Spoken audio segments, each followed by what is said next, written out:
एक दौर था जब जावेद अख्तर के दिन मुश्किल में गुजर रहे थे। ऐसे में उन्होंने साहिर से मदद लेने का फैसला किया। फोन किया और वक्त लेकर उनसे मुलाकात के लिए पहुंच गए। उस दिन साहिर ने जावेद के चेहरे पर उदासी देखी और कहा, आओ नौजवान, क्या हाल है, उदास क्यों हो? जावेद ने बताया कि दिन मुश्किल चल रहे हैं, पैसे खत्म होने वाले हैं।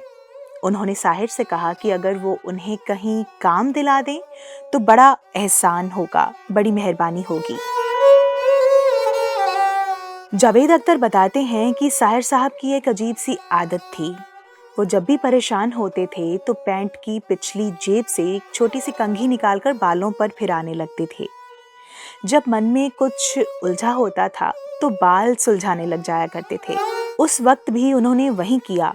कुछ देर तक सोचते रहे, फिर अपने उसी जाने पहचाने अंदाज में बोले, जरूर नौजवान, फकीर देखेगा कि क्या कर सकता है। फिर पास रखी मेज की तरफ इशारा करके कहा, हमने भी बुरे दिन देखे हैं नौजवान, फिलहाल ये ले लो, देखते हैं कि क्या हो सकता है। जावेद अख्तर ने देखा तो मेज पर 200 रुपए रखे हुए थे। वो चाहते तो पैसे मेरे हाथ पर भी रख सकते थे, लेकिन ये उस आदमी की सेंसिटिविटी थी कि उसे लगा कि कहीं मुझे बुरा ना लग जाए। ये उस शख्स का म्यार था कि पैसे देते वक्त भी मुझसे नजरें नहीं मिला रहा था। साहिर के साथ अब उनका उठना बैठना बढ़ गया था, क्योंकि त्रिशूल, दीवान और काला पत्थर जैसी फिल्मों में कहानी सलीम, जावेद की थी और गाने साहिर साहब के। अक्सर वो लोग साथ बैठते, कहानी, गाने, डायलॉग वगैरह इन सब पर चर्चा करते थे। इस दौरान जावेद अख्तर शरारत में साहिर से कहते, साहिर साहब, आपके वो 200 रुपए मेरे पास हैं, दे भी सकता हूँ, लेकिन दूंगा नहीं। साहिर अक्सर मुस्कुरा दिया करते।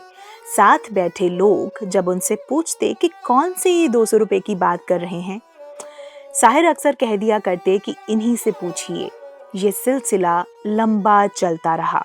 साहिर और जावेद अख्तर की मुलाकातें होती रहीं, अदबी महफिलें होती रहीं, वक्त गुजरता रहा।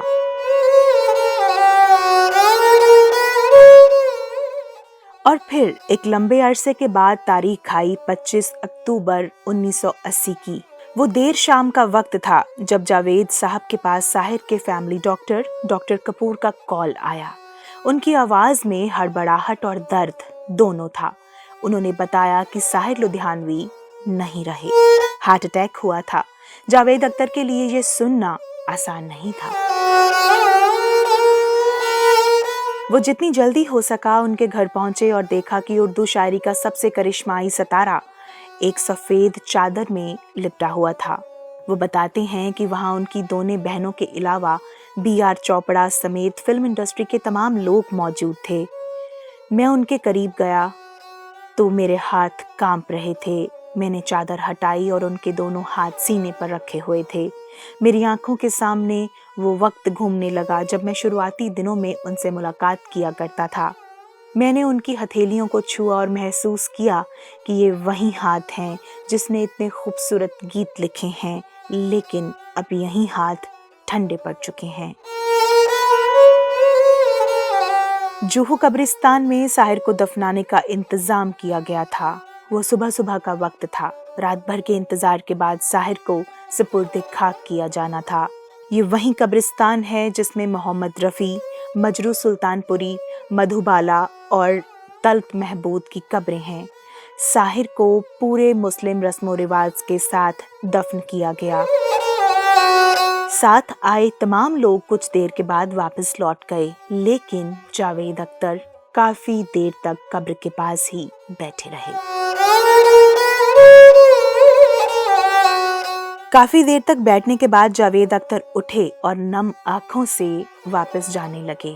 वो जुहू कब्रिस्तान से बाहर निकले और सामने खड़ी अपनी कार में बैठने ही वाले थे कि उन्हें किसी ने आवाज दी।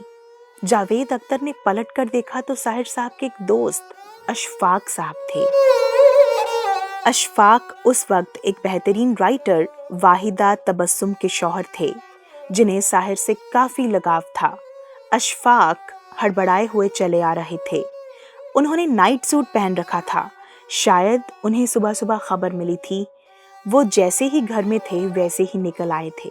उन्होंने आते ही जावेद साहब से कहा, आपके पास कुछ पैसे पड़े हैं क्या?